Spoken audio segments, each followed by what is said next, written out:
नमस्कार दोस्तों। तो जैसे कि मैं हर वीडियो में आपको पुरानी बातें बताता हूं थोड़ी सी कि हम लोगों ने अभी तक किस किस टॉपिक पे बात करी।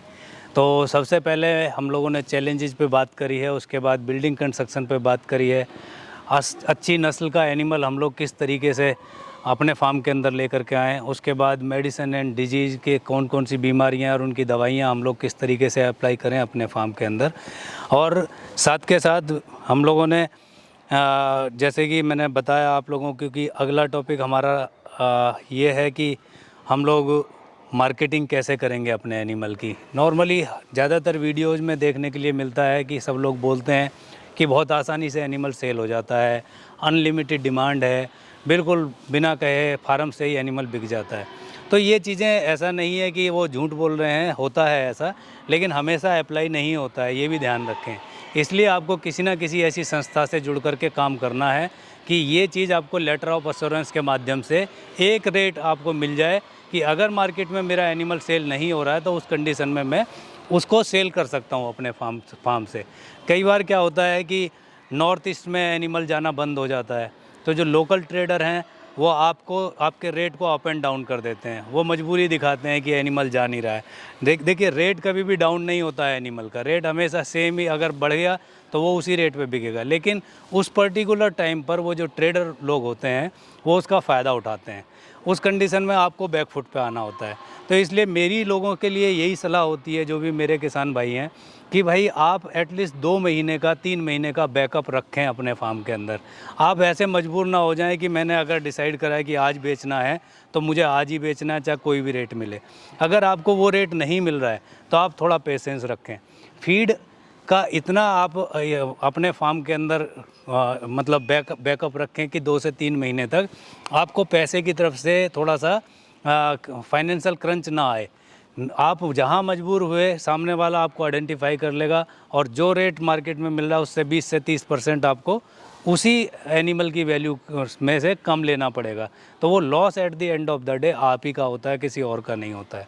तो आपने यदि मार्केटिंग प्लान करनी है तो मैंने आपको पहले ही बोला कि किसी ऐसी संस्था से जुड़ें कि जो आपके साथ एक लेटर ऑफ एश्योरेंस कर ले कि हम एक पर्टिकुलर रेट में आपसे ख़रीदेंगे, और उन लोगों के साथ मिलकर के काम करें। और अगर आपको मार्केट में उससे अच्छा रेट मिल रहा है तो आप बेधड़क उसे सेल कर दीजिए, लेकिन आपके पास एक बैकअप प्लान है कि उस रेट में नहीं बिका है तो इस रेट में बिक जाएगा। कभी भी स्टेबिलिटी नहीं होती कि पूरी साल स्मूथली एनिमल सेल होता है, अप एंड डाउन आएंगे। लेकिन अगर आपके पास बैकअप है तो उससे आप प्रभावित नहीं होंगे, वो किसान प्रभावित होंगे जिनके पास बैकअप नहीं है। क्यों? क्योंकि ये एनिमल मान लीजिए डेली खर्चा मांगता है, क्योंकि इसको फीड की रिक्वायरमेंट होती है और फीड की 70% कॉस्ट आपके फार्म पे आने वाली है। तो इसलिए फीड का बैकअप यदि आपके पास है तो आप अच्छा प्रॉफिट कमा सकते हो।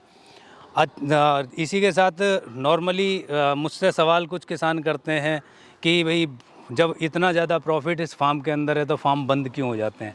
तो फार्म बंद होने के ज़्यादा कारण नहीं होते शुगर फार्मिंग में, बहुत नॉमिनल कारण होते हैं जिन्हें हम ही लोग तैयार करते हैं। अपने फार्म को बंद करने की तैयारी एक तरीके से हमारे द्वारा ही की जाती है।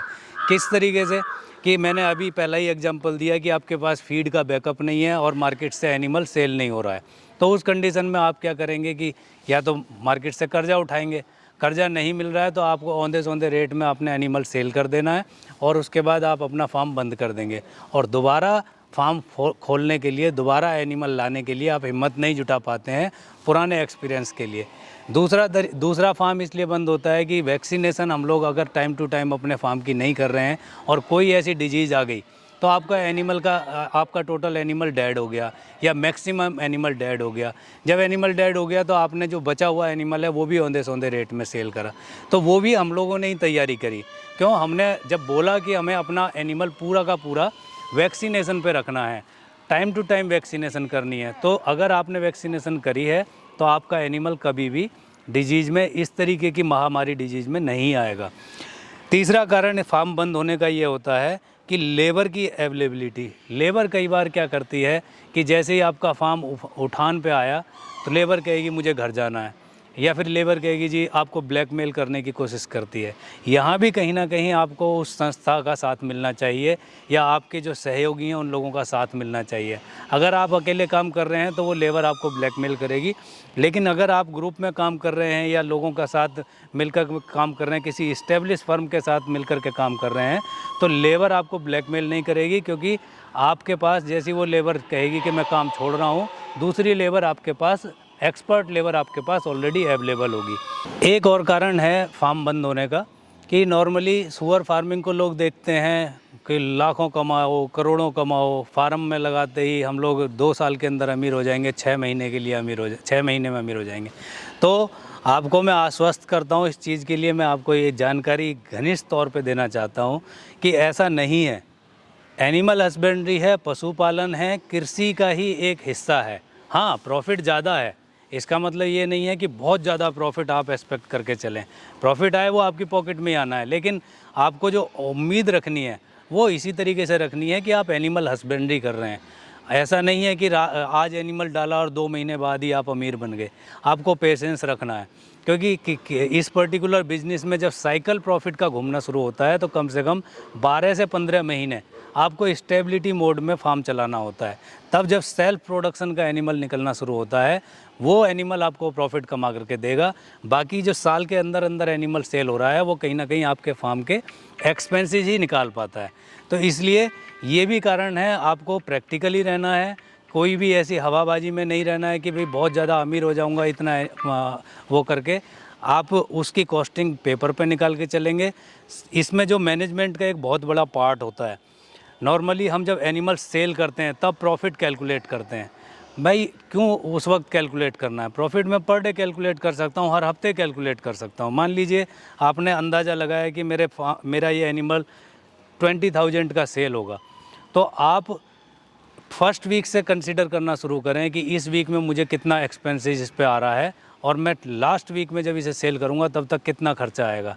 अगर मेरा वो कैलकुलेशन गड़बड़ हो रही है तो मैं नेक्स्ट वीक में उस खर्चे को घटा सकता हूँ, नेक्स्ट मंथ में घटा सकता हूँ। मेरे पास इनफ सफिशेंट टाइम है। लेकिन हम क्या करते हैं, जब सेल होने वाला एनिमल है उस वक्त हम प्रॉफिट कैलकुलेट करते हैं। अब तो एनिमल आपके फार्म से बाहर जा चुका है, अब आप उस पर कोई कंट्रोल नहीं कर सकते। इसलिए आपको मैनेजमेंट के अंदर जो कॉस्ट कैलकुलेशन पर डे करनी है, पर वीक करनी है, फिर पर मंथ करनी है। जब मंथली आपकी कैलकुलेशन होगी तो जब आप सेल कर रहे होंगे तो 19-20 का फ़र्क होगा, आपकी कैलकुलेशन बिल्कुल सटीक बैठेगी। इसका भी एक हिस्सा होता है कि फीड पे मुझे कितना खर्च करना है, लेबर पे मुझे कितना खर्च करना है, इलेक्ट्रिसिटी है, मेंटेनेंस है, मोर्टिलिटी है, मेडिसन है, इन सब चीज़ों पे मुझे कितना खर्च करना है। तो जैसा कि पहले भी बताया गया, सबसे ज़्यादा कॉस्टिंग फीड की ही आती है। तो फीड को आप कंट्रोल करके उस सेंस में लेके जाएं और फीड सस्ती ना ढूंढें। फीड ढूंढें कि उस मतलब मेरा एनिमल उसे खा करके जल्दी ग्रोथ कैसे करेगा। नॉर्मली हम लोग मार्केट से second grade, third grade grain लेकर के आ जाते हैं, उसे ग्राइंड करते हैं, एनिमल को डाल देते हैं। तो आप सोच के देखें कि हमारा और आपका इम्यून पावर जो है, क्या कच्चा खाना खा करके उसे फैट में कन्वर्ट कर सकता है? नहीं कर सकता। वही एनिमल इसका है, पिग का, इसकी जो पाचन प्रक्रिया है बिल्कुल हमारी और आपकी तरह है। तो हम लोग अगर पका हुआ खाना खाते हैं तो ये भी पका हुआ खाना खाते हैं। तो जो भी कंपनी की फीड होती हैं वो स्टीम फीड होती हैं, इसलिए वो डाइजेस्ट आसानी से करता है और जल्दी ग्रोथ करता है। लेकिन जब हम लोग सेल्फ प्रोसेसिंग करके अपनी फीड तैयार करते हैं तो वो कच्चा फीड होता है। तो अगर वो बना रहे हैं तो आप उसे या तो उबाल करके खिलाएं या फिर आप उसे भिगो करके खिलाएं और उसके अंदर मिनरल पाउडर ऐसे ऐसे डालें जिससे कि वो आसानी से डाइजेस्ट हो जाए। साथ के साथ कुछ ऐसे मिनरल पाउडर होते हैं जैसे हम लोग टॉक्सिन बाइंडर बोलते हैं, ऐसी चीज़ें हम लोगों को एनिमल को देनी है जिससे कि इसका डाइजेशन बहुत ही अच्छा रहे। जितना अच्छा डाइजेशन होगा उतना बीमारियों से ये कंट्रोल रहेगा और इतनी ही आसानी से ये ग्रोथ करेगा बिना आपकी किसी प्रकार की समस्या आपको दिए बिना। धन्यवाद।